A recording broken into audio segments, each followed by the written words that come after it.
संस्कृति, धर्म, विरासत, कला, राजनीति, नृत्य, स्वाभिमान, देश दुनिया तथा अपराध और अपराधी सब पर नजर कर्मसिद्धि समाचार की। कर्मसिद्धि समाचार, एक सोच।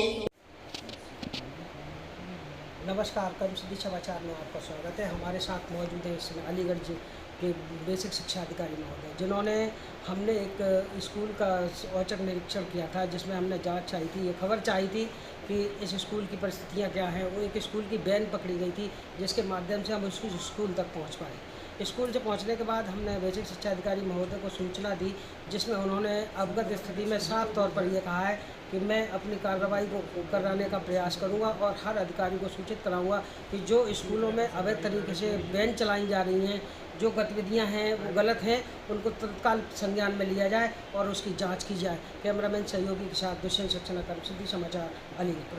आती भी है तो हम लोग अपने स्तर से जांच कराते हैं, जहाँ कहीं भी ऐसे मामले आते हैं जांच कराते हैं और जो भी ज़रूरत होती है कार्रवाई करते हैं। सर, कुछ स्कूलों में ये सिस्टम चल रहा है, जो वैनें चल रही हैं उन वैनों में अधिकतर खामियां पाई जा रही हैं। दिक्कत ये है, किसी गाड़ी पर सफ़ेद प्लेटों की जो वैनें हैं उनमें बच्चे जा रहे हैं। भगवान न करे किसी अनहोनी हो जाए या कोई बात घटना घट जाए, उस स्थिति में सफ़ेद वाहन पर कोई भी क्लेम नहीं हो सकता। और जब अभिभावकों को ये पता भी होना चाहिए कि सफ़ेद वाहन की प्लेट पर न भेजें, लेकिन अभिभावक जो है न ध्यान दे करके अभिभावक से मनमाने तरीके से वाहन का शुल्क तो लिया जाता है, लेकिन उन बच्चों को एक तरह से रास्ते में भगवान के हवाले कर देते हैं।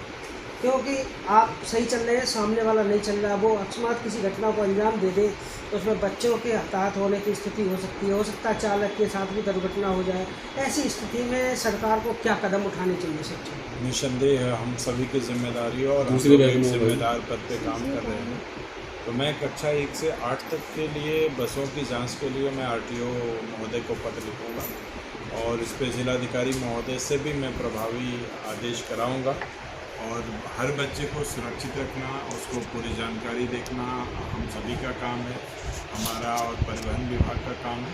हम सभी मिलके ये प्रयास करेंगे कि हमारे जनपद की सीमा का हर बच्चा सुरक्षित हो और उसके लिए जो भी ज़रूरतें होंगी, जो भी कार्रवाई होगा, बसों के निरीक्षण होंगे, ये हमारे आरटीओ द्वारा अनिवार्य रूप से किया जाएगा। हम लोग बच्चों को सुरक्षित हर हाल में स्कूल से लाने और घर भेजने के लिए अपनी जिम्मेदारी का निर्वहन करेंगे। सर, एक बड़े सवाल की बात है कि उत्तर प्रदेश सरकार कह रही है सबका साथ सबका विकास, स्वास्थ्य, शिक्षा और बेरोजगारी, 3 पर सवाल आते हैं।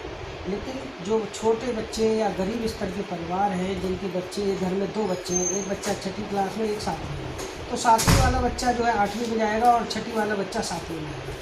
हर साल कोर्स का बदलना, किताबों को नए स्तर से खरीदना, क्या ये सरकार की क्षति नहीं है? क्योंकि जब पेड़ कटता है तब पौधे किताबें बनती हैं, लेकिन उसी कोर्स को न लेकर के हर साल कोर्स का चेंज होना, हर साल किताबों को बदलना, इससे गरीब परिवारों को कितना सहयोग हो पाएगा? क्या आप निश्चित हैं? ये देखिए, इस पर हम कुछ अपने विचार नहीं दे सकते, क्योंकि इस पर सरकार स्तर से कार्रवाई की जानी है या उनके दिशा निर्देशों पे अमल किया जाएगा। हम उस स्थिति में नहीं हैं कि भाई अब ये सरकार जैसे निर्देश देती है हम लोग उसका अनुपालन। सर, एक स्कूल देखा था हमने कल, अलीगढ़ इंटरनेशनल महसपुर पर है, जिसमें मारुति गाड़ी थी और उनको से जब पूछा गया तो बच्चों को बस की तरह भर के ले जा रहे थे और किसी भी तरह का उन पर कोई सिस्टम नहीं था, न तो बच्चों के लिए रख रखाव की व्यवस्था थी, न किसी पर नंबर थे, न किसी पर लाइसेंस था। इस तरह की गाड़ी बार बार पकड़ी की जाती है, शासन का आदेश भी है, कोई चेकिंग और नहीं किया जाए, लेकिन उनको किसी भी तरह की। जब हमने पूछा कि आपके कैंपस के अंदर क्यों खड़ी है गाड़ियाँ, तो बोले कि भाई जगह ने उन्होंने काम कर दिया। मैं अगर कोई घटना हो जाती है, कोई बात होती है, कौन जिम्मेदार होगा? उन्होंने साफ मना कर दिया इस बात से। मैं आपके समाचार पत्र या चैनल के माध्यम से आपने जो मुझे संज्ञान दिया है, मैं खंड शिक्षा अधिकारी को भेजूँगा और इस पूरे मामले की जाँच कराऊँगा। और मैं खुद अपने स्तर से भी सभी को पत्र लिखूँगा कि इस पर कार्रवाई सुनिश्चित करें कि किसी तरह का नुकसान हमारे किसी बच्चे का हो। और पर्टिकुलर जो स्कूल के बारे में आपने बताया, मैं कल ही वहाँ पर टीम भेजूँगा और उनकी जांच करूँगा। कर लीजिए।